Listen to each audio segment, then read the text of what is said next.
Pak Oto, tadi dari hasil sidang kita lihat dari keterangan ahli menyatakan bahwa gejala kematian Mirna sesuai dengan keracunan sianida. Interpretasi dari kuasa hukum seperti apa? Kalau sesuai dengan gejala-gejala kan semua kan bisa terjadi kan. Gejala demam adalah pusing-pusing, gejala sianida juga pusing-pusing, gejala masuk angin juga pusing-pusing. Jadi tegas sekali tadi ahli itu mengatakan, apakah saudara hendak menyatakan bahwa matinya korban ini karena sianida? Dia bilang tidak. Itu dulu kan.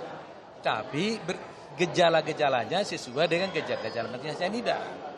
Tapi apalagi ada gejala lain? Ada. Ya kan? Ya, wajar dong. Katanya gejalanya muntah, ya sakit perut juga muntah. Ya kan? Pusing, umpamanya juga kejang-kejang epilepsi. Jadi artinya itu tidak bisa dipastikan.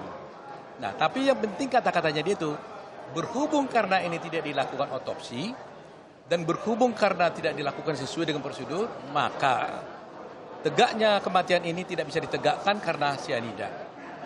Itu poin, udah. Jadi kalau memang karena bukan sianida, ya berarti terus karena apa? Berarti kalau udah begitu masalahnya, berarti kan nggak ada sianida. Pengambilan sampel-sampel di beberapa organ tubuh korban itu tidak bisa menyatakan bahwa ada 0,2 mg sianida di lambung itu? Ada 0,2 di dalam lambung sianida.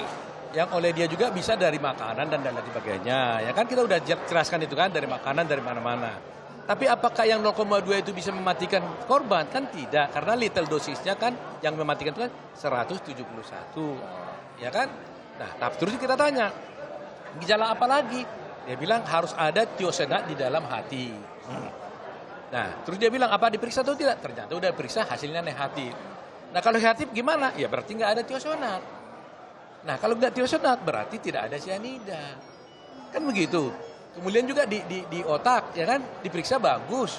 Ya kan, berarti tidak ada sianida.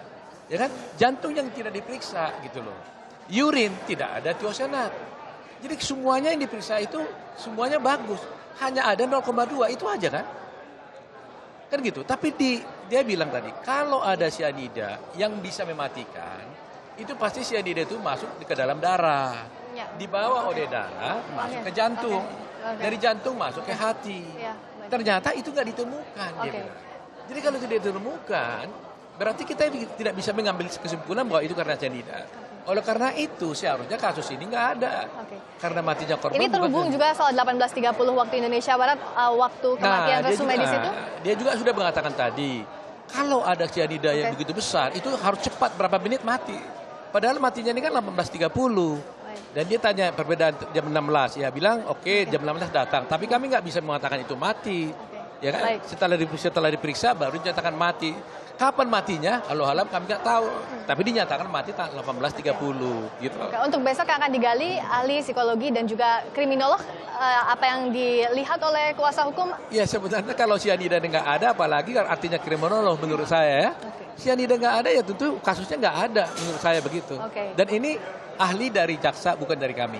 Itu dulu. Pembuktian kita akan tunggu besok. Kelanjutannya dari dua ahli yang akan dihadirkan dari kuasa hukum siap untuk menghadapi dua ahli itu. Terima kasih banyak Pak Oto Hasibuan.